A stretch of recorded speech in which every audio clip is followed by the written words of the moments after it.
Welcome to the eShopperReviews podcast, episode 7. This is the podcast for October 2021. I'm Jenn-submitted. And I'm Jake McNeil. For those new to this podcast, eShopperReviews is a subreddit on reddit.com where Jake reviews games on the Nintendo Switch platform, and you can find this subreddit at the URL reddit.com/r/eShopperReviews. We currently have over 1,500 reviews and counting, and we are supported by your donations on our Patreon, which you can find at patreon.com/eShopperReviews. This month's sponsors are Reddit user PunkGeek, Andy Miller, Reddit user WonderPonder, Johannes, Stove, Ilya Zarev, and Eli Goodman. Thank you all for helping to keep the reviews coming. Now on to the discussion topics for today. So we have a tie on our Patron-voted game. Yeah, I was wondering if it would tip in one direction or the other this month, but no, it's still a tie. Does that mean you're gonna choose? When we have a tie, I am the tie-breaking vote. So our tie is between either WarioWare Get It Together or Cruis'n Blast. And I think I'm going to play coy, and I'll say you will find out which of these two I am going to choose when I put up the review in maybe about a week or so after this podcast comes up. That's kind of mean.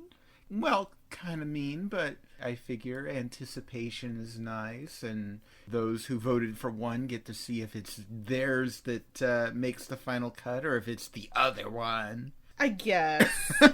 That seems kind of mean. Hey, you might be surprised. I can be nice, too. Okay, we also have some other bit of Patreon news. Reddit user PunkGeek has joined the 600-pound gorilla tier on Patreon, and he or she, they are requesting a review for Clone Drone in the Danger Zone. Have requested and have received. I've already reviewed this game, and we'll be discussing this a bit later in the podcast. Okay. I also want to make a point to say, again, thank you very much, PunkGeek, for your very kind donation. And also earlier this month, we did review Super Meat Boy Forever for Patreon patron Mark Bannerman. And again, thank you very much. Mark Bannerman was recognized in all of our reviews. You know, at the very bottom, we have a little citation where we thank all of our patrons. Mark Bannerman was recognized all of the month of September, and PunkGeek will be recognized in all of our reviews through the month of October due to the timing of when they submitted their requests. Okay.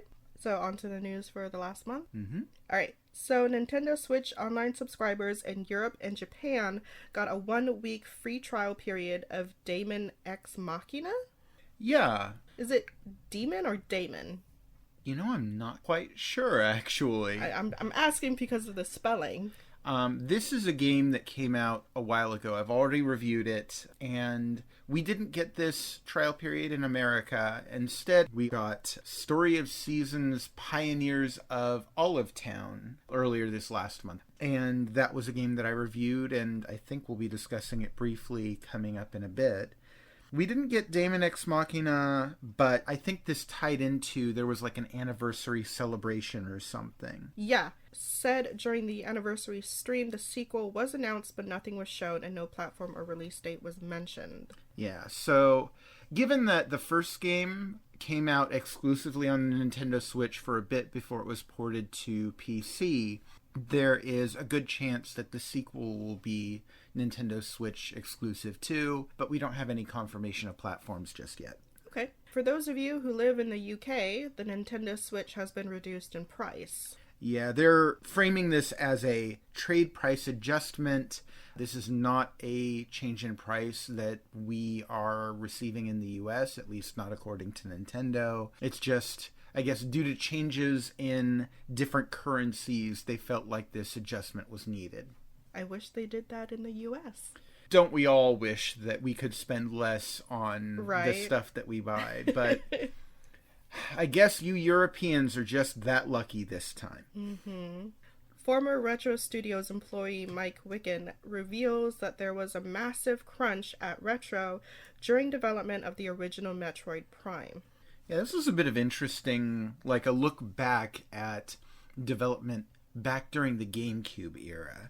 Apparently, Retro Studios at that time had some really awful crunch, and it was described as a 9-month death march.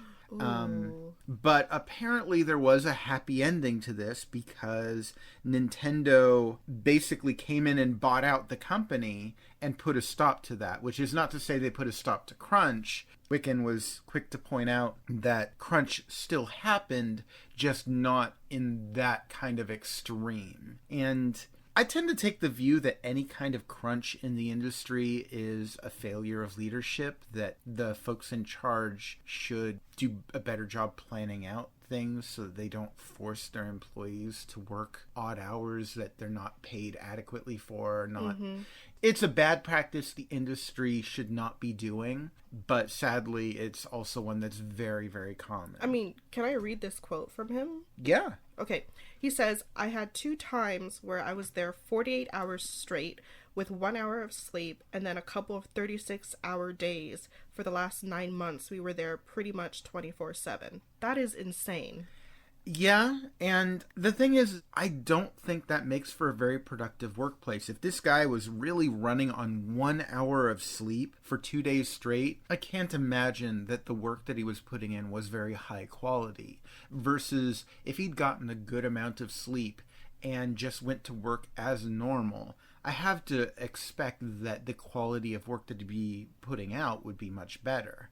Now, having said that, I tend to feel that Metroid Prime was one of the best, if not the best, game on the GameCube. So clearly, the final product does not reflect the pain and torment and torture that these employees went through.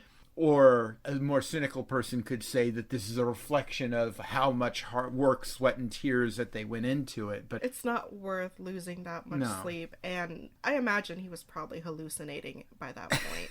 Maybe. If he was in that much sleep deprivation. In any case, apparently that level of insanity is not something that still happens. And while Nintendo has certainly had a mixed record on some things, it seems like they are a lot better when it comes to trying, at least, to avoid crunch where they can. I mean, that's why Animal Crossing New Horizons was delayed from the holiday season into like spring of last year, because they... And that paid off for them. Oh, absolutely, it did. Yeah. Which I would hope would be a sign for the industry. And I think that more game companies are starting to look at it like this, especially after what happened to Cyberpunk.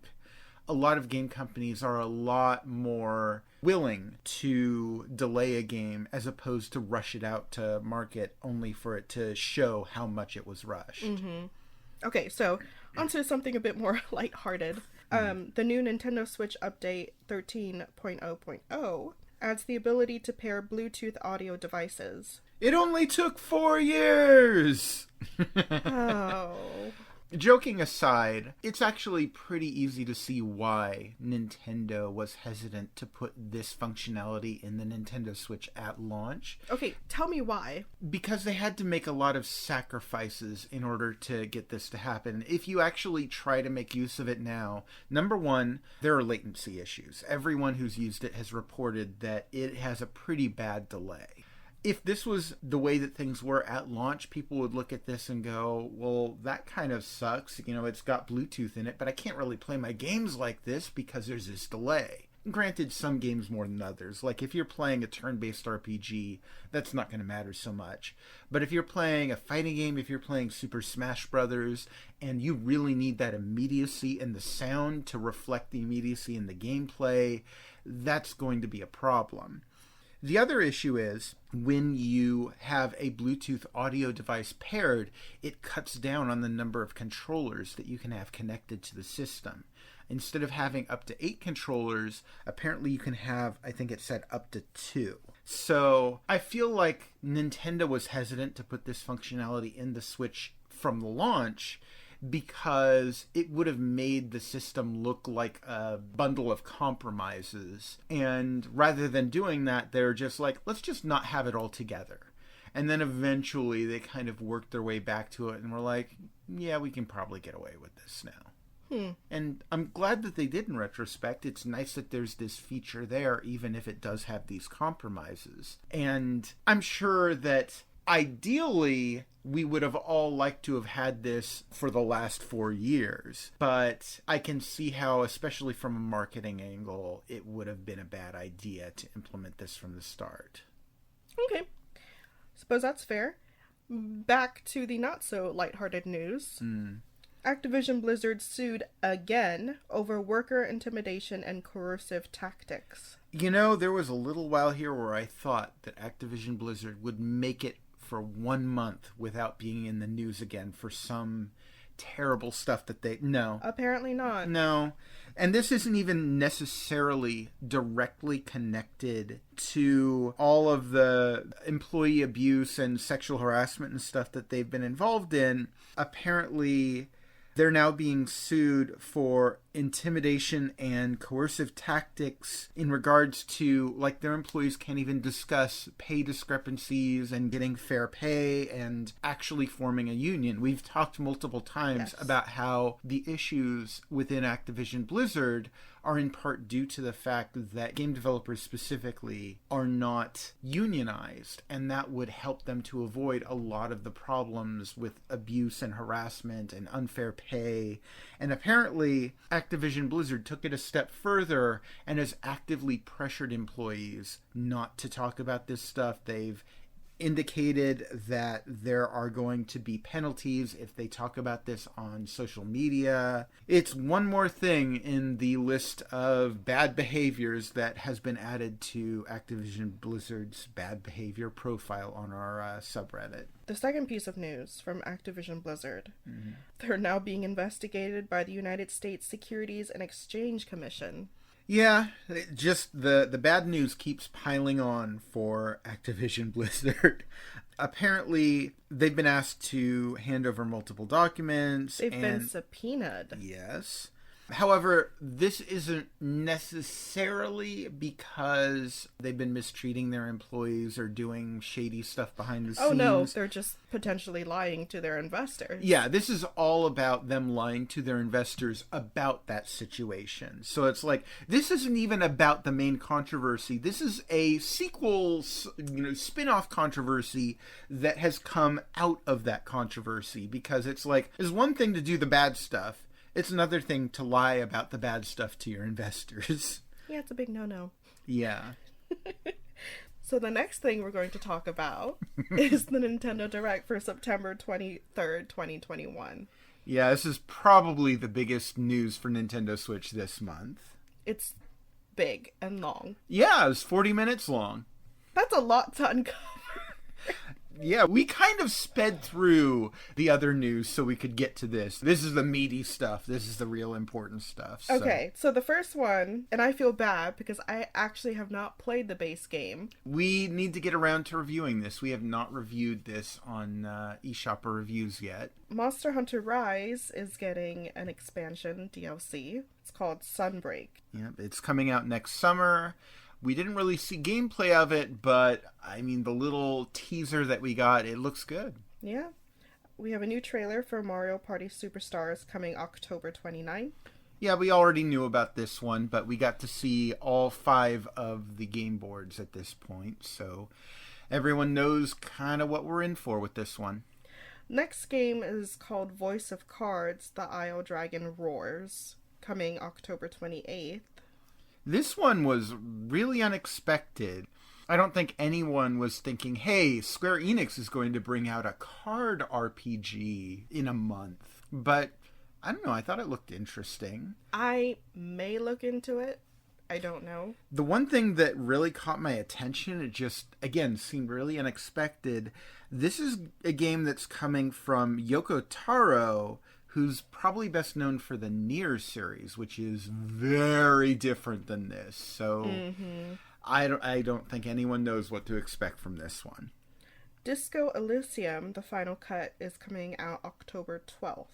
We already knew this one was coming, but we didn't have an exact date for it. And I know a lot of people were kind of waiting on the edge of their seat for the release date for this game on Switch, because when it came out on PC, I want to say last year, It got tons of Game of the Year awards. It is highly, highly acclaimed. So definitely looking forward to trying this one out. And only a couple weeks from now. Hyrule Warriors Age of Calamity Expansion Pass Wave 2, Guardian of bleh.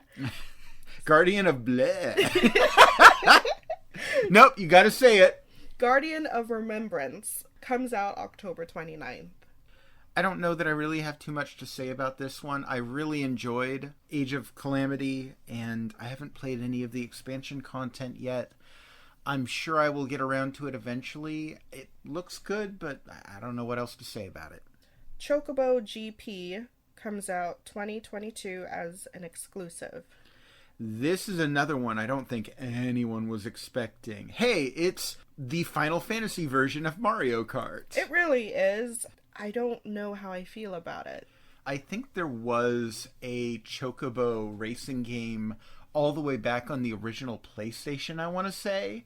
I never played it. This one, it looks good. I don't know that it'll take the place of Mario Kart, but I mean, I always welcome another good new racing game, so why not? Let's see how it is. Mm-hmm.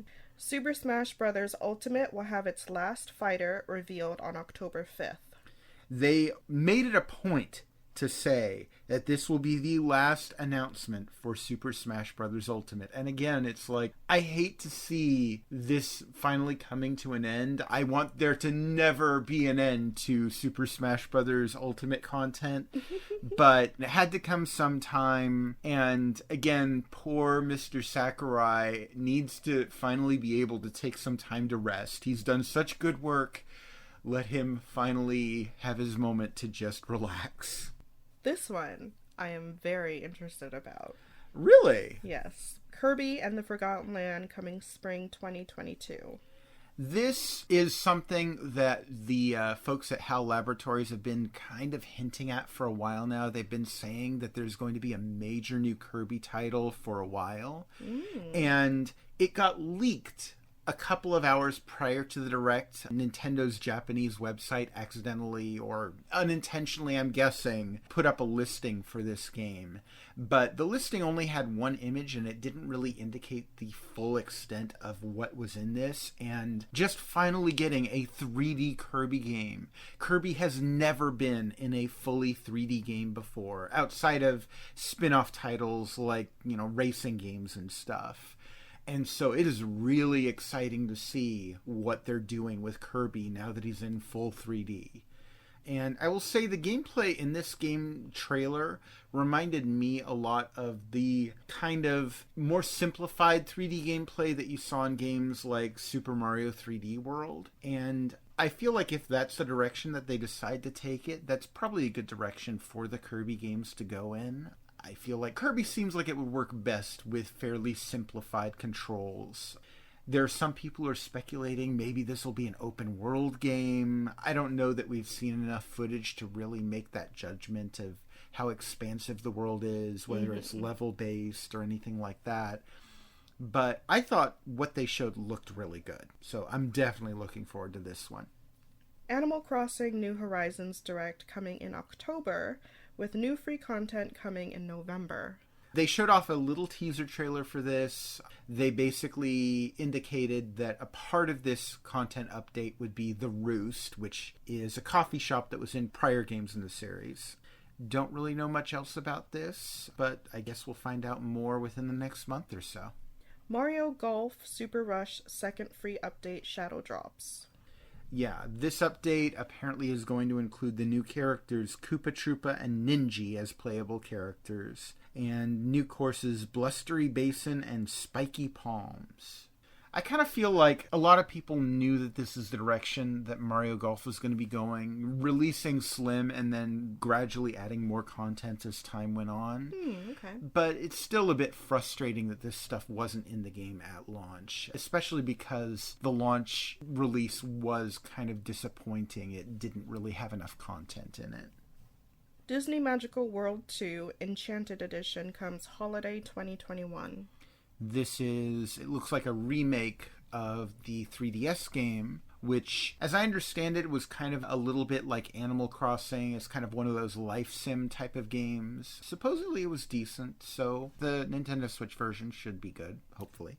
Star Wars Knights of the Old Republic comes November 11th. I know a lot of people wanted this, and it also seemed super unlikely to happen because we just recently, like just within the last month, got the reveal that a remake of this game is coming exclusively, or at least apparently exclusively, to the PlayStation platform. So it seemed like, oh, well, I guess that means that we're not going to get it on Switch. Nope, we're getting a port of the original game on Switch, and as far as that goes, that's just fine by me because so many people wanted this game. This is, if you like BioWare RPGs, this is close to legendary in its status. Everybody loved this game.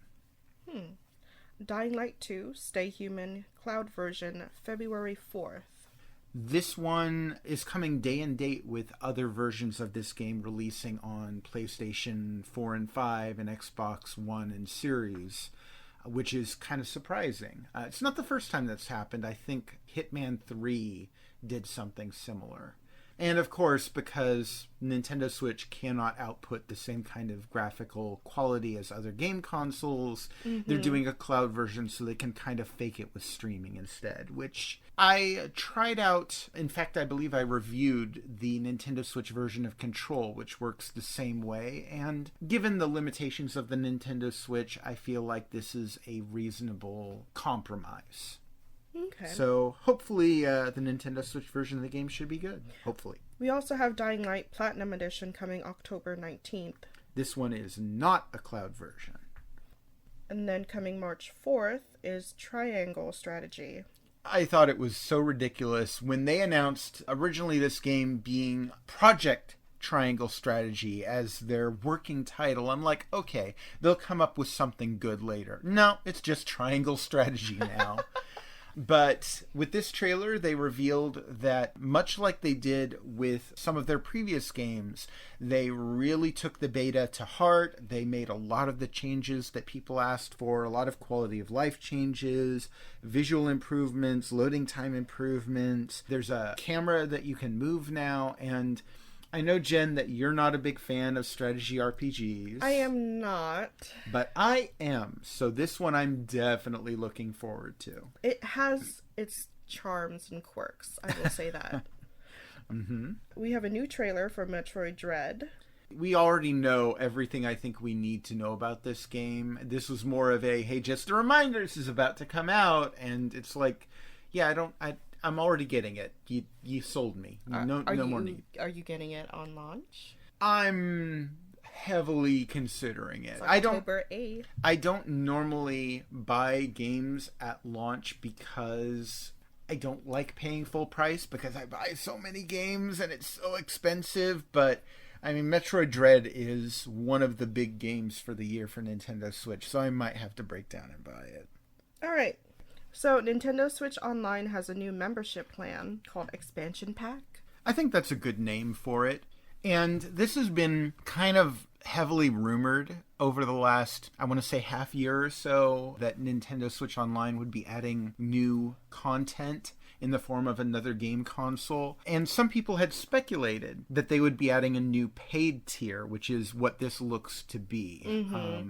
They're saying they're continuing with the current Nintendo Switch Online plan, so people who just want to play the regular Nintendo and Super Nintendo games and use cloud saves, people who want to play games online with other players, they can continue on with the same plan they currently have. Or they can opt to upgrade to this new plan, which apparently is going to be coming out in October. They have not revealed release date. They've not revealed pricing. Apparently that's something that's going to come in a presentation next month. But they did reveal just what people would be in for as far as content. Shall I read them? If you like. Nintendo 64 content includes Legend of Zelda, Super Mario 64, Yoshi's Story, Dr. Mario 64, Winback, Star Fox 64, Sin and Punishment, Mario Kart 64, Mario Tennis, and future games to be released will include The Legend of Zelda Majora's Mask, F-Zero X, Mario Golf, Pokemon Snap, Kirby 64, The Crystal Shards, Paper Mario, and Banjo-Kazooie. I think that, yeah, quite a lot, huh? Yeah. I think that there are a few surprises in this lineup, too. For starters, I don't think anyone was expecting Nintendo to pull Winback out of the backlog of games here. This is not a very major release. It's certainly unique. I actually never played it back in the day, but I hear it's kind of a fun, action-y shooter type of thing. Sin and Punishment is another one. I'm very glad to see that this made this in the list because it is originally a Japanese-only release, but it is considered to be a really excellent shooter type of game. This is made by Treasure back when Treasure actually existed, and they were legendary for making this style of game. Well, not this specific style, but just shooter games in general. Okay. And so for them to actually be releasing this in a Western release is a relief that they're going to continue releasing some games, at least, that originally only released in Japan. The other big surprise here, I think for a lot of people at least, was to see Banjo-Kazooie in this list because there's this big question mark over all of the games developed by Rare. Back in the N64 era, Rare made a lot of the best games on the console, but they're owned by Microsoft now, so if Nintendo wants to bring those games to the Nintendo Switch on this service, they needed to work out some kind of deal with Microsoft, and it looks like they have, which is very good news because that means games like Blast Corps, Killer Instinct, Donkey Kong 64 is probably a given, maybe Perfect Dark. Those are all games that we might see coming to this service. I will say, don't hold out high hopes for GoldenEye to come to this service because that is a licensing nightmare. Not only would Nintendo have to make an agreement with Microsoft in order to make this happen, they would also need to make an agreement with MGM Studios, which owns the rights to James Bond. Like I said, making an agreement to get James Bond, specifically GoldenEye 007, on any modern platform, it's a miracle that it happened on the Wii, and don't hold out too high a hope for it to happen on the Nintendo Switch. Never say never, but don't hold your breath.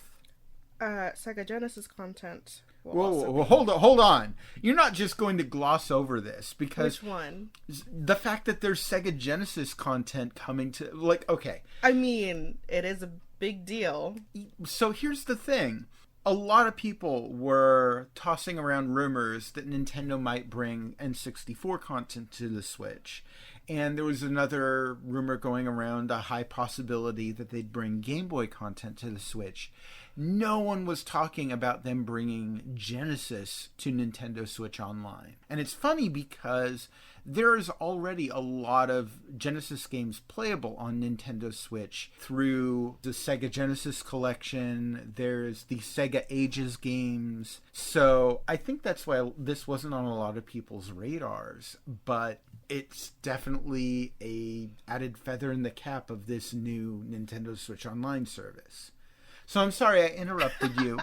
You were about to go through the list of games that's been confirmed for the Sega Genesis content on Nintendo Switch Online. So, we have Castlevania Bloodlines, Contra Hardcore, Dr. Robotnik's Mean Bean Machine, Echo the Dolphin, Golden Axe, Gunstar Heroes, Musha, Phantasy Star 4, Restar, Shining Force, Shinobi 3, Sonic the Hedgehog 2, Streets of Rage 2, and Strider. And it's just funny because most of these games are already playable on Nintendo Switch in some other form. Castlevania Bloodlines is in the Castlevania collection. Contra Hardcore, I believe, is in the Contra collection, if memory serves. Most of the Sega-published games, like Robotnik's Mean Bean Machine, I believe, is in the Sega Genesis collection. The only ones I'm pretty sure are not currently playable in some other form on Nintendo Switch are Musha, and that might be it, actually.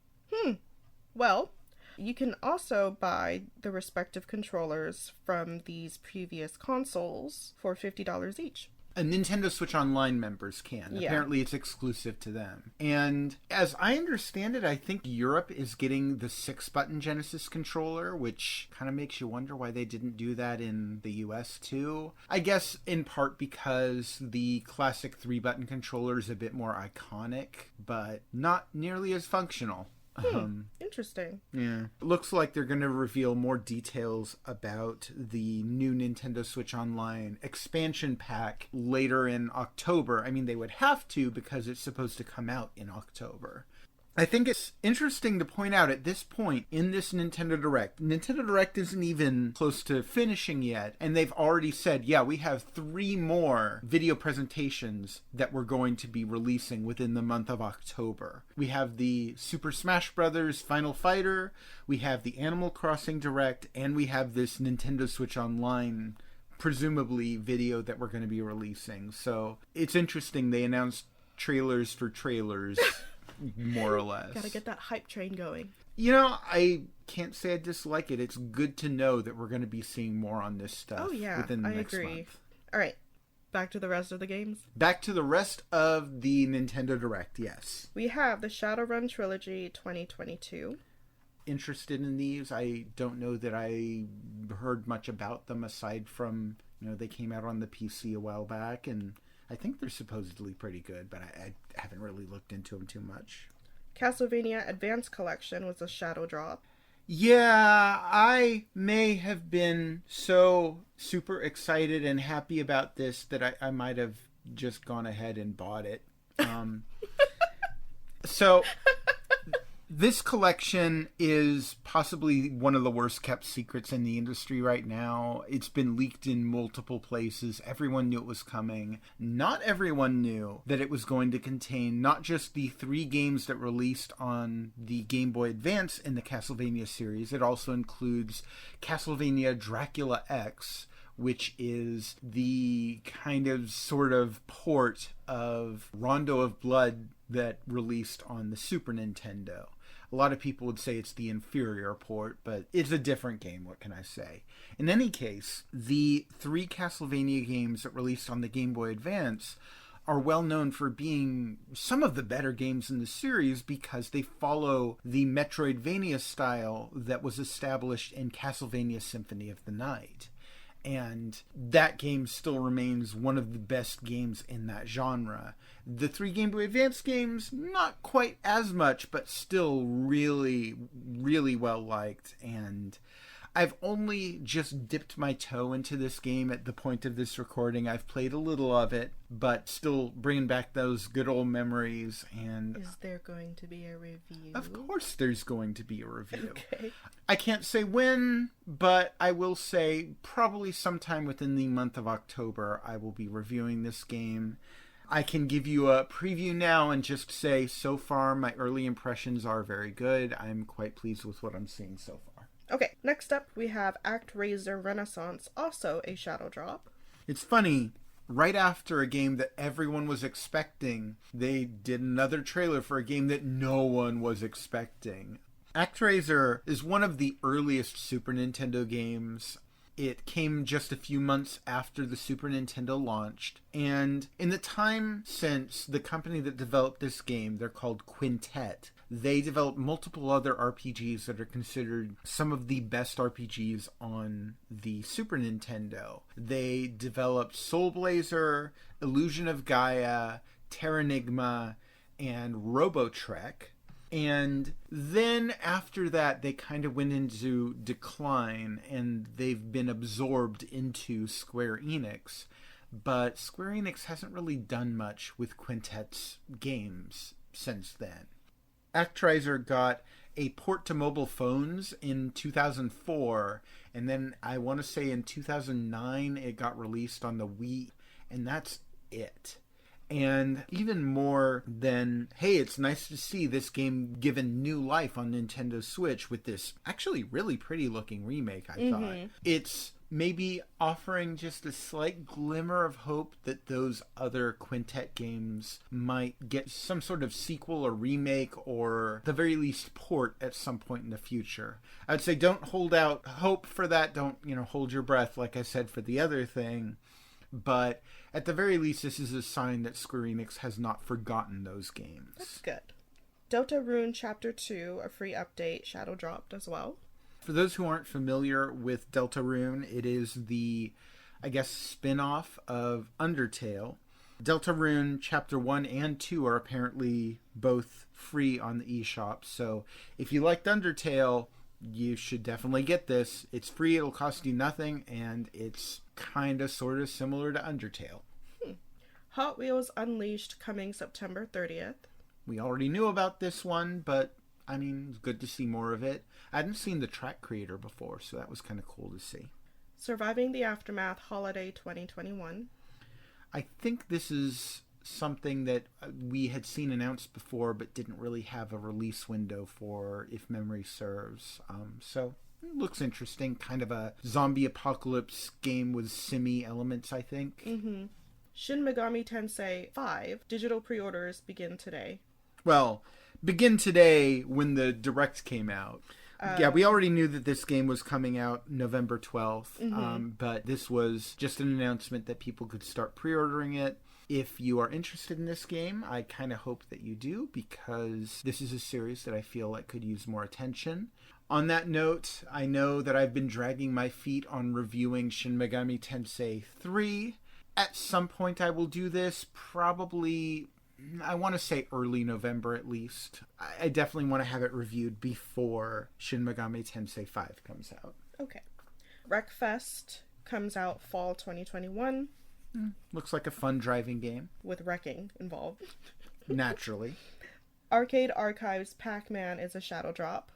As is Arcade Archives Xevious. I want to say I think both of these games are playable on Nintendo Switch in some other form, but if you prefer to get the Arcade Archives series, well, here you go. And then coming March 22nd. I can hear the excitement in your voice. Rune Factory 5. So this got delayed from 2021, and we were given just a very vague spring 2022 release date. Now we have an actual release date for this on Nintendo Switch in the West. I'm hoping that releasing late in March gives them the time to work out the kinks that I hear the Japanese version had in it. If you've been following this podcast, you know both Jen and I are very excited for this game, very much looking forward to it. Yes, we are. So, Mario's coming to the big screen. We already knew it was coming to the big screen, but I didn't know it was coming to the big screen. I told you in a previous podcast. In fact, I think our very first podcast I mentioned this. Oh, you did? I did! Okay. But we got a release date. It is coming to American theaters December 21st, 2022. And we got the English voice cast. Mm-hmm. And wow, what a voice cast, huh? Yeah. Do you want me to read off the cast members? So, when we previously talked about the Mario movie, I remember the conversation. One of the things that I talked about was, my thoughts for it were, I thought it would be great if they got Charles Martinet, the voice of Mario, to continue voicing Mario, but also the idea being that Mario would just use his usual, like, one-word sentences or, just brief expression. I thought that would be funny to have him just talking like he normally does in the games, and everybody else around him to be talking normally and be going, why does this guy only say one or two words at a time? I thought that would be hilarious. But apparently the folks at Illumination and Nintendo thought otherwise, and they thought, you know what? Rather than bringing the familiar Mario voice to the big screen, how about we recast him using big budget movie stars, well-known comedians, and it's certainly a choice. I cannot picture how this voice cast will actually translate to the screen in a Mario movie. It'll definitely be interesting to see whether it'll be great or a train wreck. I think it'll certainly be fascinating. Well, Mario is being played by Chris Pratt. Anya Taylor-Joy is Peach. Charlie Day as Luigi. Jack Black as Bowser. Keegan-Michael Key as Toad. Seth Rogen as Donkey Kong. And Charles Martinet will be in surprise cameos. Mm-hmm.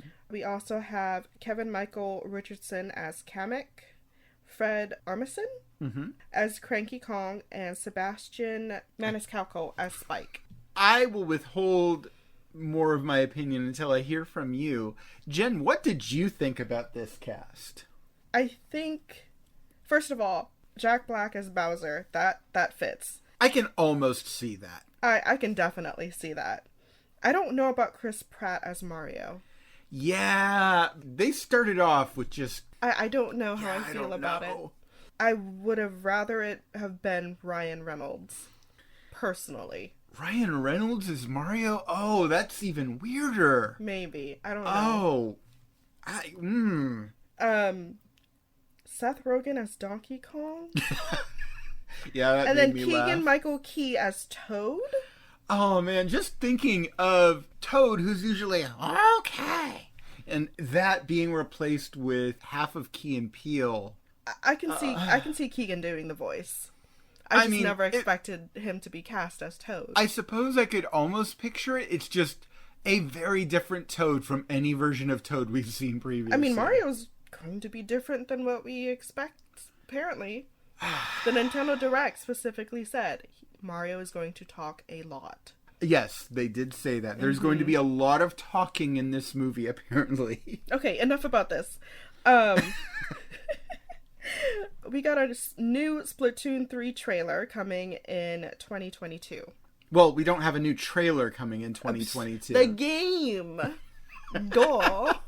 I mean, I imagine we will probably also get more trailers in 2022, but... Yeah, this one showed off quite a lot of new content. We didn't really get any new release date, which I know a lot of people were hoping for, but we saw characters with new abilities, like there was kind of this rolling crab mech thing that characters used. Mm-hmm. There was a new grappling hook kind of ability, and we got a look at a teaser for the new campaign mode, which they're calling Return of the Mammalians, which, interesting. I want to know how there are just 2 cats. Well, I mean, they needed someone to declare which side was the victor. Uh-huh.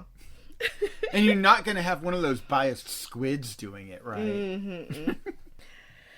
So, this next one, I know you're excited about. Oh, yes. Bayonetta 3 coming 2022. I truly believe that Bayonetta 1 and 2 are the absolute pinnacle of the what I've called spectacle fighter games. Some people call them hack and slash, whatever you call them. Mm-hmm. You know, we're talking about games like Devil May Cry, like the original God of War series. The Bayonetta games are some of the best when they come to that. In fact, I think they are the absolute best. So Bayonetta 3 has been known to be in the works since 2017, but at that time pretty much all we got was a very, very brief teaser and a logo for the game, and we haven't seen any actual gameplay until now. And I gotta say, looking at the actual trailer that we finally got here, number one, I thought it was hilarious that they had a fake out moment in the trailer where they showed the Lappy character from Astral Chain, and I could tell a lot of people at that point were going, wait, they're doing a new Astral Chain game? As an aside, Platinum Games, yes, please, I want Astral Chain 2. The first game was amazing. I definitely want a sequel. However, getting back to this, that was clearly a fake out for what ultimately ended up, of course, being Bayonetta 3. And I'm glad that that's the case, because if they did announce Astral Chain 2 at this point, there would be a lot of question marks around what the heck happened to Bayonetta 3. Bayonetta jumps in saying she's unfashionably late, which, yeah, pretty much. I mean, that's almost like in the trailer for Metal Gear Solid 2 when Snake said, I kept you waiting, didn't I? So, a bit of tongue-in-cheek there. I thought the action in this trailer looked really good. I thought it was interesting. They had a lot of kind of green and purple highlights in... it's like a color palette that the previous games didn't really use as much. And I thought it was interesting. They replaced the climax summons of the earlier games. That's where you summon this big monster to do the finishing move on an enemy. And in this game, they're expanding on that with something they're calling Demon Masquerade, which is instead of using it as a finish move, now you summon these demonic monsters and you control them to have these massive like kaiju battles. Which is amazing. It looks great. It looks fun. The thing that I think is really interesting about this is it's reminding a lot of people of the canceled Xbox game Scalebound, which is kind of fitting because Bayonetta 3 is being directed by Yasuke Miyata, who was the director who was going to be in charge of Scalebound. So it seems like they kind of worked some of their ideas from Scalebound into Bayonetta 3, which, hey, that's good. You know, use every part of the whale or whatever it's called, right? Mm-hmm. Miyata did a separate post on Platinum's website shortly after the Direct came out, talking about working on this game, talking about how heavily he immersed himself into the series, played through all the previous games, watched all the anime and stuff, and had a lot of talks with the original creator of the first two Bayonettas, Hideki Kamiya, in preparation for making this game. So hopefully that's a good sign that this game is in good hands. Even though it's not being made by the original creator, it's being made by someone who clearly has a respect and reverence for the earlier games. The trailer made it look good. The gameplay looks great. I am looking forward to this one. All right. That was it for this Nintendo Direct. Mm-hmm. I will say that despite how sparse 2020 and parts of 2021 were in terms of games... I don't know. I think 2021's been okay. Yeah, but then you look at what's coming in 2022. Oh yeah, 2022 looks stacked for Nintendo Switch. Do you want to run through the list of games that I have here? We have Breath of the Wild 2, which I am excited about, Splatoon 3, Bayonetta 3, Kirby, Pokemon Legends Arceus, Triangle Strategy, Mario plus Rabbids Sparks of Hope, Rune Factory 5, Azure Striker Gunvolt 3, Gunvolt Chronicles Luminous Avenger 1x2, TMT's Shredder's Revenge, Metal Slug Tactics, River City Girls 2, and Oxenfree 2. And that's just a select list. There's plenty of other games, but it's like... bank account will be crying. What do you mean your bank account? I'm the one who's buying hundreds, thousands of Nintendo Switch games. I'm going to have to take out a loan or something. Or just get more Patreon donors. Yes, there you go. Please help me, Patreon patrons, please. 2022 is going to hurt. But It's going to hurt so good. Okay. We'll talk about some of the highlights that eShopperReviews has covered in the month of September 2021. Again, these are not necessarily games released in September, but games that were reviewed in that last month. And we'll start with Tony Hawk's Pro Skater 1+2. We'll start with the best games, you mean to say? Well, it's also the Patron-Voted game as well. Yeah, so once again, patrons had my back here. They picked the game that ultimately ended up being my favorite game that I played within the last month. Tony Hawk's Pro Skater 1+2 was already highly acclaimed on other platforms. Like, everyone said it was a return to form for the series. It was a great remake of the original games and also compilation. It was really faithful to those games while also adding a bunch of expanded content and better graphics. The Nintendo Switch version is... without a doubt, a downgraded version of that. You can tell that the graphics are nowhere near as good as on other versions. Mm-hmm. However, with any Nintendo Switch game, you have to give it a little bit of leeway for well, clearly it's not going to be quite as good as other versions when it comes to the graphics, but the gameplay is all there, all the content is there. Even though the graphics are downgraded, it still looks good. There are a few places, in particular when you get into the user-created levels, where the frame rates really start to get not so great. But overall, it's still a fairly smooth experience. And if you have been waiting for a skateboarding game on Nintendo Switch, absolutely without question, this is the game that you are waiting for. It's my favorite game that I've reviewed in September. And again, thank you, Patreon patrons, for selecting it. So, the other best game for this month, you chose The Solitaire Conspiracy. Yeah, this one kind of surprised me. This is not one of the games that I included in my card game and casino game week, because it's not really a classic card game, even though it is a solitaire game. Mm-hmm. I reviewed it earlier in the month, and it's got kind of a fun, silly spies and hackers kind of story to it. But I think what I just really liked about it is just a good card game. It's fun, it's simple, it's easy to get into, but it's still got some depth to it. The presentation is really nice. Just if you're looking for a good card game on Nintendo Switch, this is a pretty good one. I highly recommend it. Next one, you and I got to play together. Yes, we did. Clone Drone in the Danger Zone. This one, again, was our sponsored game from Reddit user PunkGeek. And, how do we even describe this one? So it's a roguelike, for one. Kind of. Well, part of it has elements of roguelikes. Yeah. It's got some similarities to it. This one, if you just look at video footage of this game, or if you just listen to it described, it will not sound like much of interest. The graphics, I mean, they kind of remind you of something like Minecraft. It's very boxy looking. Yeah. But it doesn't have the large worlds or destructible environments of Minecraft. So the graphics seem very underwhelming. The idea behind the game is that you're going into these mostly arenas and fighting robots with robots. Mm-hmm. Again, this is a simplification, but when you attack, you can chop off limbs and parts of enemies based on where you're striking them. And it feels very much like the kind of game that happened by accident almost. Mm-hmm. Like they were using some kind of experimental physics system or something and we're just like, oh, this is kind of fun. How about we expand this into a full game? And despite how janky and weird and amateurish it looks and feels, it all kind of works. It actually is fun to play. It's especially fun to play if you're playing with other people. Like if you're playing in co-op, as silly and janky as it is, it was pretty fun. Oh, yeah. And on top of that, I think this is one of the funniest games to come out on Switch this year, too. The commentators, the little robotic commentators, this human fights almost as good as a robot, but not quite as good as a robot. That kind of stuff.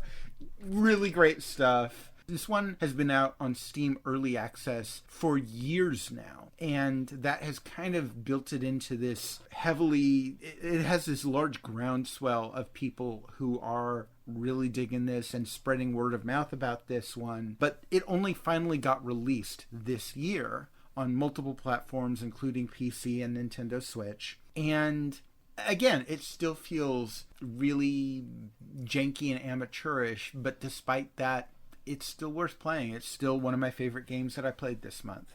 So again, thank you to Reddit user PunkGeek. This was a good choice. I really appreciate it.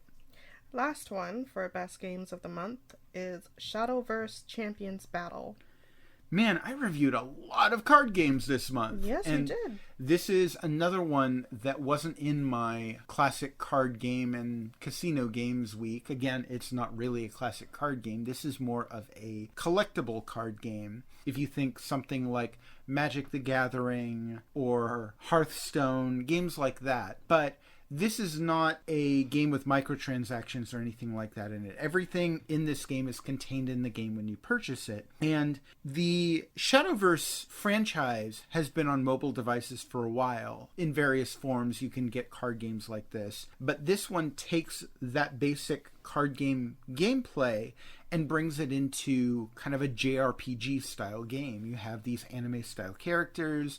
You have a cute story about a new kid at school who's trying to save the Shadowverse card game club. And it's very cute, but it's building on some well-tested and well-designed card game gameplay that's really fun. And if you are a fan of JRPGs, and especially if you're a fan of collectible card games, this is definitely one to look at. And I believe this particular Shadowverse game is exclusive to Switch, too. On to the worst games. Yeah. Theater Tales.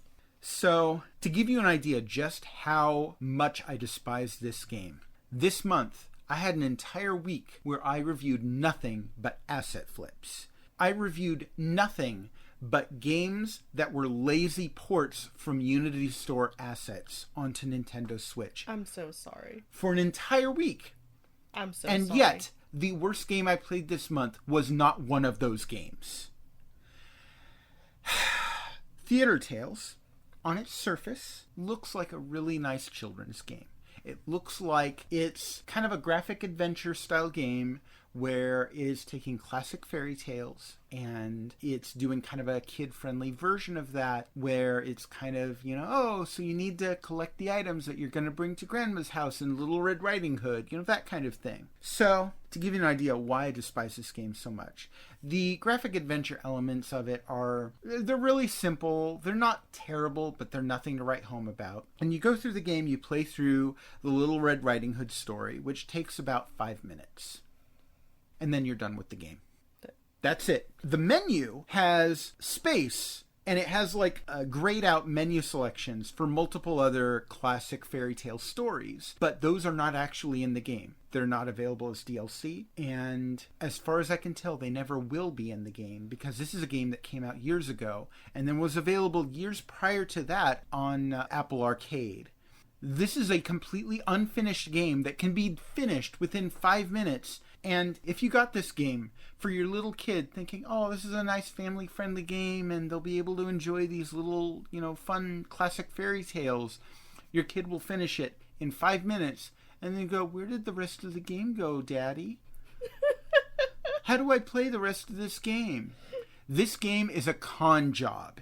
It is a scam. And the most despicable kind of scam, too, because, number one, it is posing as a full game when it is absolutely not. And number two, it is a game that is targeting children. And despite all the lazy asset flips and everything, which we're going to talk about in a moment, none of those angered me anywhere near as much as this horrible scam of a game. Wow. Yeah. Next one is Retro Fighter Dragon's Revenge. Okay, now we're getting into all of the asset flips. And if I had to pick one asset flip as the worst one that I reviewed in my asset flip week, I ended up picking Retro Fighter Dragon's Revenge. Again, this is a game that was purchased in the Unity Asset Store and then just brought directly over to Nintendo Switch. They put no effort into it. They did nothing to make the game their own. But even then, this is a really terrible arcade-style brawler. You can literally play this game by moving on to the next section, holding down the punch button, and waiting for everyone else to walk into your fist as it repeatedly punches over and over again. Then move on to the next section and do the exact same thing. And this game is just filled with the same enemy over and over and over and over and over and over again. The bosses are that exact same enemy, just expanded to be bigger. But that doesn't mean you need to do anything differently. In fact, they're easier to fight because you don't need to worry about them flanking you because there's only one of them. So just stand there and hold down the punch button. I could literally beat this game without looking at the screen. And as far as asset flips go, there are some asset flips that are still fun to play. I mean, they're lazy ports. They're lazy in that the person presumably bought the assets and did nothing with them. But they can still be enjoyable to play. There's nothing here. There's nothing worth playing here. Okay, next one is Max Reloaded 2. This game had to make the worst games list this month because this game is on the eShop 3 different times from 3 different asset flippers. As it happens, Max Reloaded 2 is probably the game that does the most to try and change the original game. The original game is called Hammer 2. It's also on the eShop as Bullet the Time of Revenge or something like that. Max Reloaded 2, they actually changed the look of the main character, but as far as I can tell, that's about all they've done. And this is a third-person shooter that, maybe had potential to be good, but the controls are terrible, and more to the point, even though this game looks awful, the performance of this game is atrociously bad. The frame rates drop terribly as you're playing this. I could see a hint of what could potentially be fun in this game if you really worked on it, but we're talking about an asset flip, and working on it really isn't in the equation when you're talking about an asset flip, so it's just a terrible game. Okay, so the next worst game is Pix Jungle Adventures. I feel like this is a good moment to give people a bit of a how the sausage is made kind of experience here. How I go about doing the reviews and stuff. I imagine the average listener, average reader is not aware that I have a queue of games that I have already reviewed that are just waiting to get published. I do this because I want to try and keep a regular release schedule, and it's harder to do that if I'm trying to rush to get a review done in time to actually publish.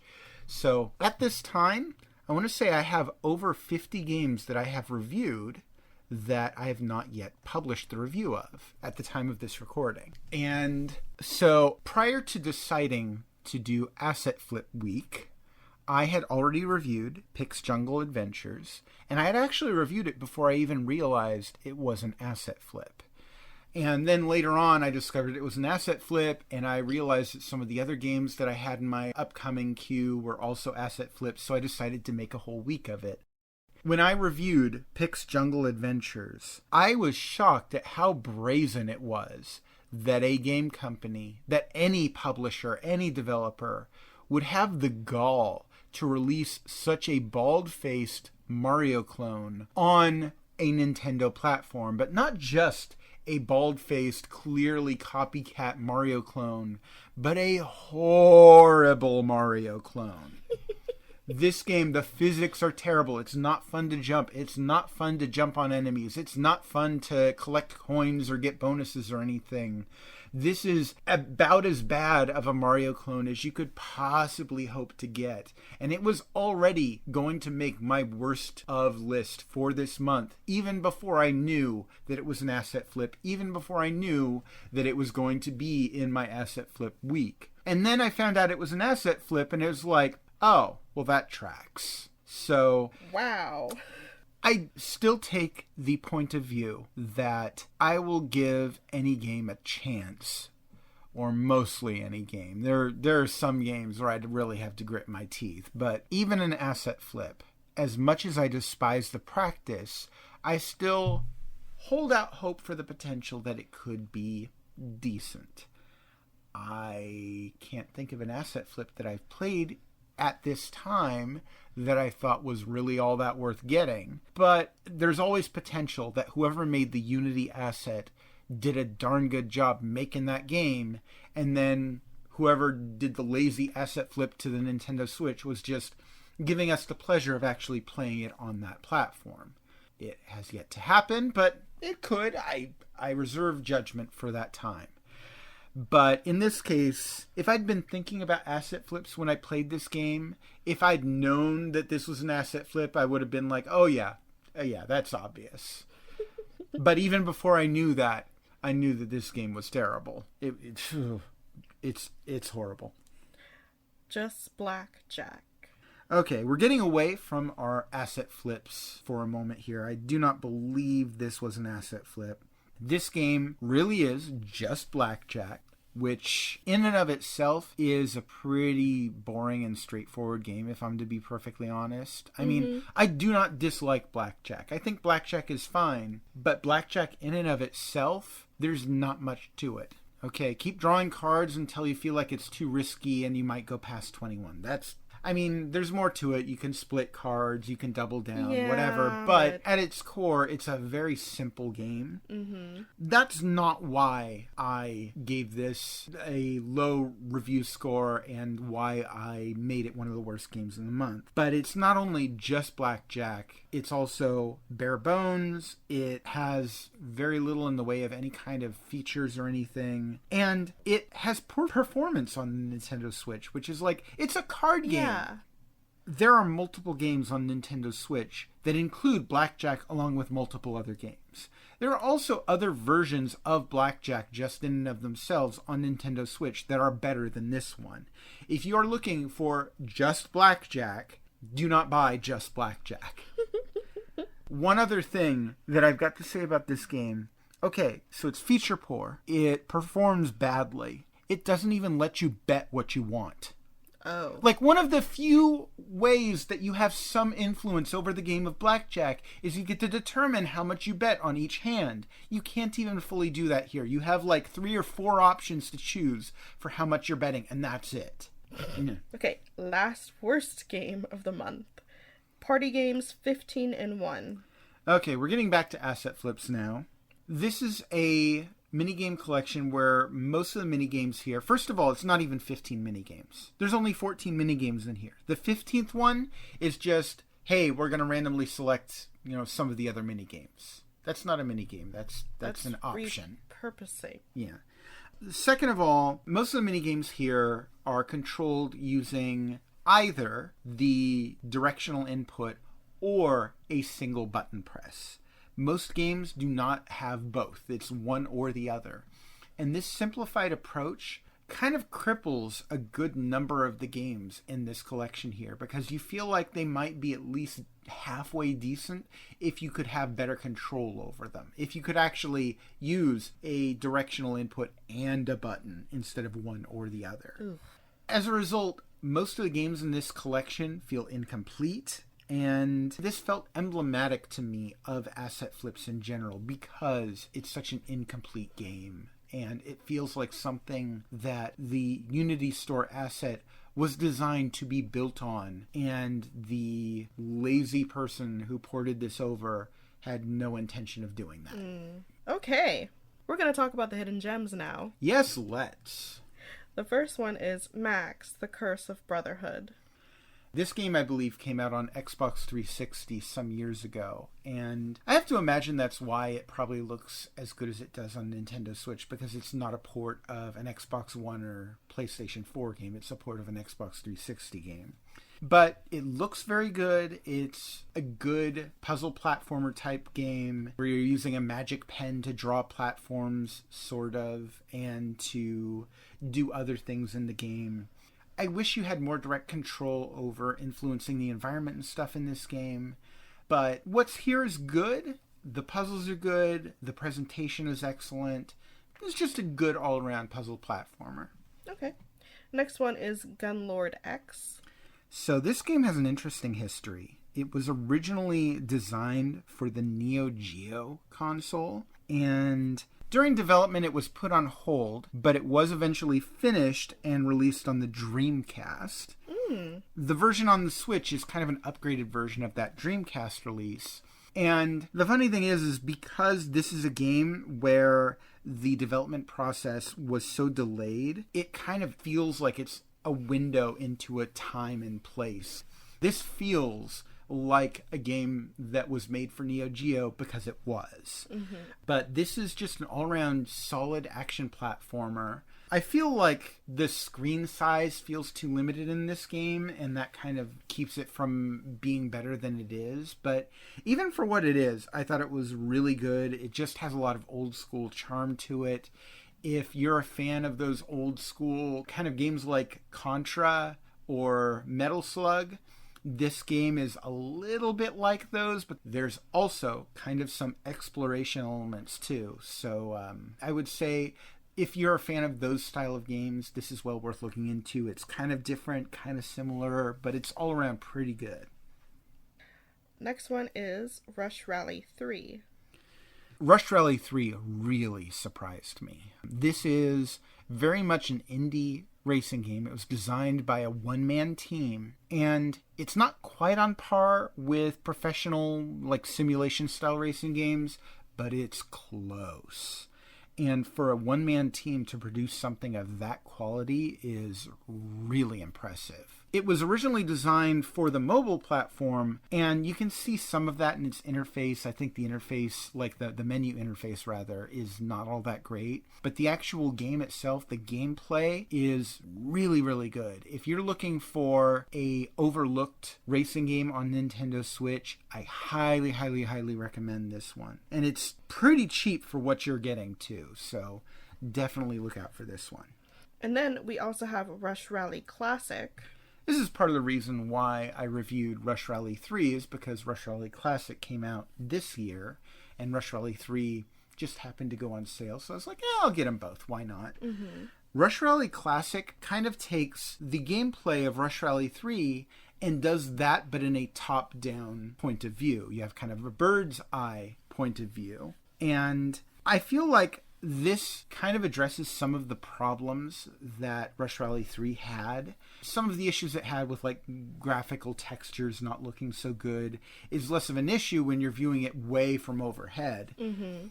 but the gameplay is still there. And because this is a game that I feel like was designed to be a normal, traditional 3D racing game and then brought to the top-down view, I think this results in the game having a lot more depth than a lot of games that are designed for the top-down view tend to be. I feel like this may very well be the best top-down racer I've ever played. I highly recommend it if you like that style of racing game. It's very, very good. Last one on the Hidden Gems list is Sound Waves. So this one, I had mixed feelings on whether or not to include it here because I spoke with a developer who posted on my review for this game who pointed out this is a game where they've clearly lifted a lot of their ideas and their presentation elements from another game that came out on PC years ago called Dark Echo. And if you look at trailers for Dark Echo and compare them to Sound Waves, you can see this is not an original game. This is something where clearly the creator of Sound Waves saw Dark Echo and was like, yeah, I'm going to make a game just like that. Exactly like that, in fact. So creatively, I feel like this is a bit kind of sleazy. But at the same time, I also feel like I kind of have to mention it here because even though it's a copycat game, it is a good copycat game. One of the things that is noteworthy about it, this is kind of a minimalist top-down game with stealth elements, but the game screen is completely black until something makes a noise. And then you have waves of sound emanating from the character, which reveals where the nooks and crannies in the... Yeah, exactly. It's based on echolocation. And you're moving through the environment and trying to use sound waves to figure out where the edges of the environment are. But you'll also have enemies in the environment. And I thought that the style of gameplay was really creative. Again, I can't give the creator of this game credit for that because they weren't the ones who originally designed it. But also this has a really good use of sound. I've played a fair amount of horror games on the Nintendo Switch, and not all of them get horror. And I feel like, despite that this game has almost nothing going for it graphically, like I said, you're looking at a black screen with lines on it most of the time. Despite that, the use of sound here for the horror creatures is really good.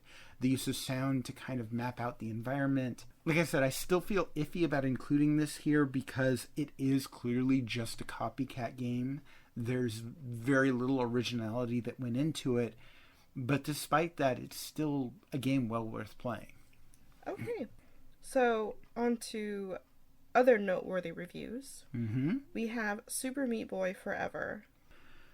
So Super Meat Boy Forever was one of the sponsored games this month. Again, thank you to Mark Bannerman for the kind donation. So this is a game that I both really love and really hate. You struggled to play this game. So this is an autorunner style game, and it is super difficult. And I feel like some of that difficulty comes from the fact that it is an autorunner style game.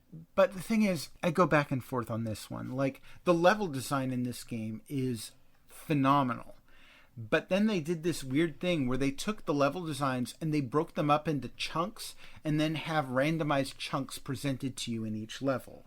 Basically, when you start a game, it creates a seed, and everything in the run that you're doing is based on that seed. So if you start a second game, like completely separate from your first save, all of the levels in the second game will more or less be different levels than in the first game, but they're all drawing from the same library of chunks of levels that there's a possibility you could get the same chunk repeated in two separate games. That is odd, but interesting. And each individual run of the game is relatively short, but it has a sales pitch where it's like, oh, but it has so many different types of possible levels. And I just feel like the game would probably be better off if it just let you run through all of the levels one after another, rather than randomizing it in the way that it does. There's a lot that I really like about this game, but there's a lot about it that frustrated me too. And so it was a game that I couldn't really put in any of my other categories, but I still felt like talking about it here. Okay. Especially because, again, this is one of our sponsored games. Of course I'm going to talk about it here. Next, we have Golf Club Wasteland, which was provided to you by developer Untold Tales. Yes, this was a review code that was provided to me. I feel like this is a game that is a really amazing experience to watch and to listen to. Maybe not quite as great to play. This is a 2D side-scrolling golf game, and the golf gameplay it's okay. It's not bad. It's not great. It has issues. In particular, if you mess up in the middle of a level, you can set yourself back all the way to the beginning, which can be really frustrating. There's not any kind of undo button, which I feel like, if you could undo a move and just take a stroke penalty, that would be a nice gameplay addition here, and the fact that it's not here is frustrating. However, put aside all of that gameplay stuff, because like I said, the gameplay, it's okay, not great. The thing that's really fantastic about this game, though, is the story. And you wouldn't think a golfing game would have a great story. The idea behind this game is it takes place in a post-apocalyptic Earth where there has been some horrible calamity that has caused the wealthiest 1% to basically escape Earth and go to a colony on Mars. And now that it has been some years, the surviving members of the human race return to Earth to play golf in its ruins. And just that premise alone, it's like such juicy social commentary, and there's such good satire here. And they really play into that satire well, because as you're playing golf, your character's listening to a radio station, Radio Mars or something like that. Yeah. And half of the radio station is just these really mild, chill tunes, but the other half of the radio station is listening to helpful advice given by the radio commentator on how to recycle your urine into drinkable water, or it's interviews with various people who are talking about their memories from Earth. And I don't remember the last time I've seen social satire in a video game that was as good as what I see here. This is really excellent storytelling, and I wish the gameplay was quite as good as the story elements in this game. But if you have the opportunity to watch someone playing this game, like, this is a great game to watch a playthrough of because of the storytelling elements and the social commentary elements. It's not a terrible game to play either. If you happen to see us on sale, it's well worth getting, if only for that amazing social commentary. And the gameplay isn't terrible either. It's just not as good as the other elements of the game. Next, we have Story of Seasons, Pioneers of Olive Town. So, as we mentioned earlier, this one was available for free for Nintendo Switch Online subscribers. And this is a game very much in the same style as like Stardew Valley, Harvest Moon. Of course, there's the old story about how the Harvest Moon series actually started as the US version of the Story of Seasons series. I'm not going to get into all that right now. Story of Seasons, Pioneers of Olive Town is just an all-around solid entry in this genre. It does everything that this genre normally does well. It does it very well. But there's nothing original or unique about it. Okay. Give me a year or two from now, I will probably completely forget this game. And it's not a bad game. It's a very good game. But next to other games like Stardew Valley, like the Rune Factory series, which do something unique and different, like this game doesn't have the multiplayer of Stardew Valley. It doesn't have the great combat elements of the Rune Factory games or the cool anime-style story. It doesn't have any of that stuff to really make it stand out. I feel like if you're a fan of farming RPG-type games, Pioneers of Olive Town is probably a game that you'll really enjoy, but at the same time, I kind of feel like, why would you be playing that when you could just go back and play Stardew Valley? Or why would you play that when you could play Rune Factory?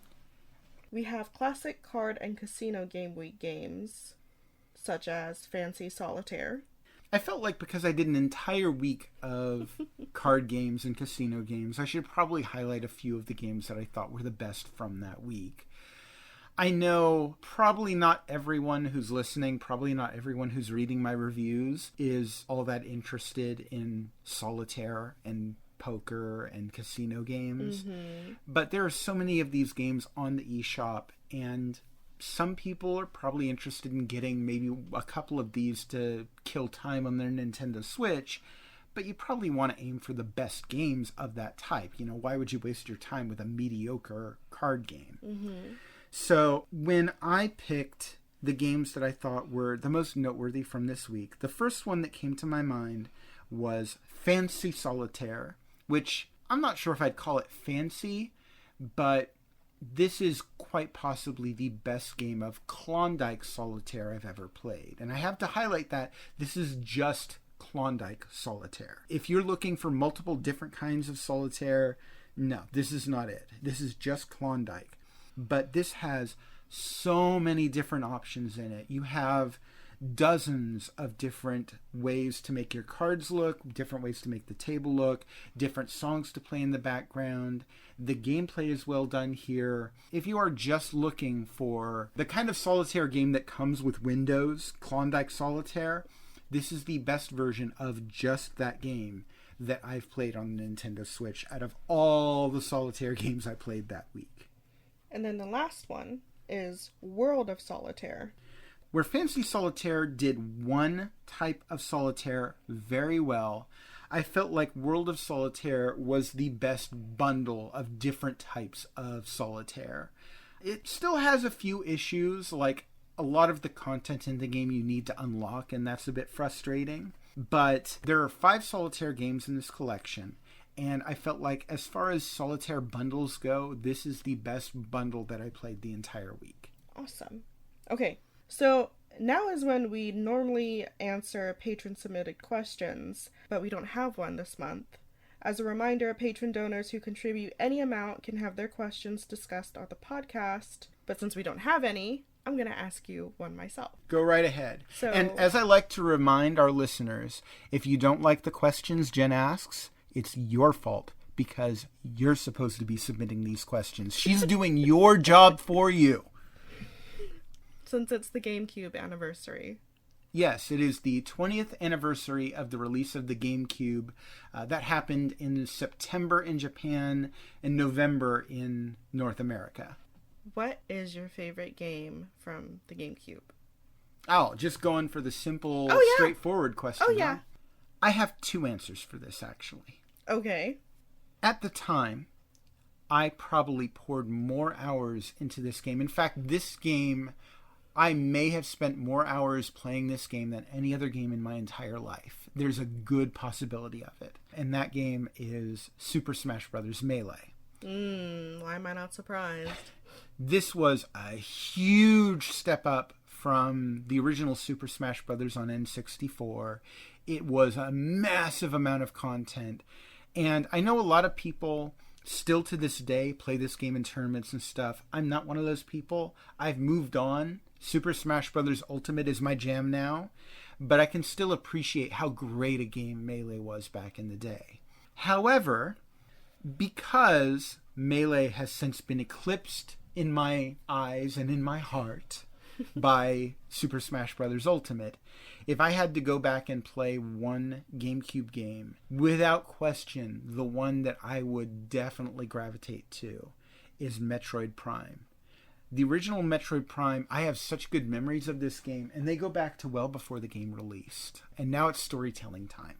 When the original Metroid Prime was announced, the reaction amongst fans was mixed, to say the very least. People saw this game in the first-person perspective, and they thought it was kind of a betrayal of what the Metroid series stood for. This Metroidvania series, which at the time, I don't think we were even calling it a Metroidvania. It was just a Metroid-style game. And people were expecting this kind of non-linear platform with adventuring elements, and to see it turned into first-person perspective, people were thinking, oh great, they just turned it into another boring first-person shooter. Mm-hmm. And then I attended the E3 where this game was actually made playable. This was ages ago. Man, I'm old. But I actually got my hands on this. This was the first time this game was playable for anyone, and I was one of the lucky few who was able to play it. And it was like my entire worldview changed. I walked out of that play session with this feeling of, oh, people don't even know. They don't even know. This game is amazing, and they have no idea. The demo that they showed at E3 was just the opening section in the frigate from the main game, you know, the section before you go down to the planet. And it showed off some of the ways that this game was doing things differently. Obviously, you had the lock-on function, so you weren't aiming at enemies. You would lock on to them, and then your aim would follow them around the room as you were freely moving about, which made combat a lot more about maneuvering and evading attacks than it was about aiming and, you know, taking out enemies like that. But it was also a matter of focusing on those adventuring elements, the puzzles, and scanning computers to get little bits of story and lore was really nothing that any first-person shooters at the time were focusing on. You know, at that time, it was all about the shooty stuff. Mm-hmm. And in this game, it was like, no, we're going to focus on puzzles and exploration because that's what Metroid is about. And there was not anything else like this game out there. And I just felt like, at this time, everyone else was still feeling really iffy about this game. And I'm like, I think I might have just played the best game on the GameCube, and nobody even realizes it yet.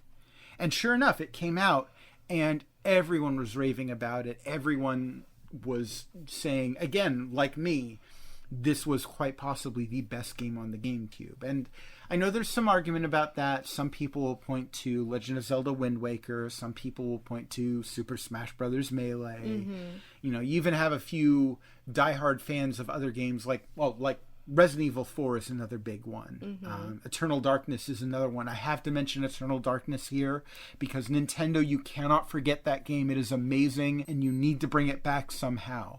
I know that Silicon Knights, the developer of that game, went kaput years ago, but you still hold the rights to Eternal Darkness, Nintendo. I want a sequel. But while all those other games are excellent, I still feel like Metroid Prime, the original, still stands tall as the best GameCube game to this day. Again, if we have that little caveat that technically Super Smash Bros. Melee has been eclipsed by Ultimate, in my opinion. I know there are a lot of people who will disagree with that, but this is my podcast. If you want to talk about how Melee is the best Smash Bros. Game, you can get your own podcast. That wraps things up for this month's eShopperReviews podcast. Again, we want to thank all of our patrons on Patreon for contributing. Patreon donors are the first ones to gain access to these podcasts, and if you're interested in becoming a donor, please check out our Patreon page at patreon.com/eShopperReviews.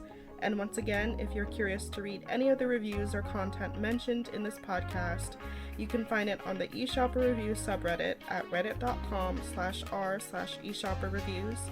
Once again, this has been Jen Ip. And Jake McNeil. We'll see you next month, and in the meantime, we both hope you found this content helpful and enjoyed some good games. Catch you next time. Later.